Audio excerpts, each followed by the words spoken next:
ആരെങ്കിലും വുളൂ ചെയ്തതിന് ശേഷം രണ്ട് കൈകളും ആകാശത്തേക്ക് ഉയർത്തി വെച്ചിട്ട് പറയണം അശ്ഹദു അല്ലാ ഇലാഹ ഇല്ലല്ലാഹ് വഹ്ദഹു ലാ ശരീക ലാ വഅശ്ഹദു അന്ന സയ്യിദനാ മുഹമ്മദൻ അബ്ദുഹു വറസൂലുഹു اللهم اجعلني من التوابين واجعلني من المتطهرين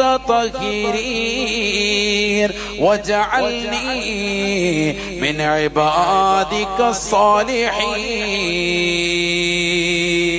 ഈ ദുആ ആരെങ്കിലും ഒരു തവണ ചൊല്ലിയാൽ സ്വർഗത്തിന്റെ 8 കവാടങ്ങൾ അവന്റെ മുന്നിൽ തുറക്കുമത്രേ. ഫല്യദുഖുൽ ഫീ അയ്യിഹാ ശാഅ, ഇഷ്ടമുള്ളതിലൂടെ സ്വർഗത്തിലേക്ക് കടക്കാമെന്ന് നബിയുനാ റസൂലുള്ളാഹി. സ്വർഗത്തിന്റെ 8 കവാടങ്ങളിലൂടെ നമുക്ക് ഇഷ്ടമുള്ളതിലൂടെ പ്രവേശിക്കാം. വുളൂ ചെയ്തതിനു ശേഷം എന്ത് പറയണം?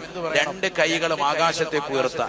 അവിടെ ഹദീസ് വിശദീകരിച്ചിട്ട് പണ്ഡിതന്മാർ പറയുന്നു, വലൗ അഅമ, കണ്ണ് കാണാത്ത മനുഷ്യനാണെങ്കിലും നോട്ടം ആകാശത്തേക്ക് വരണം.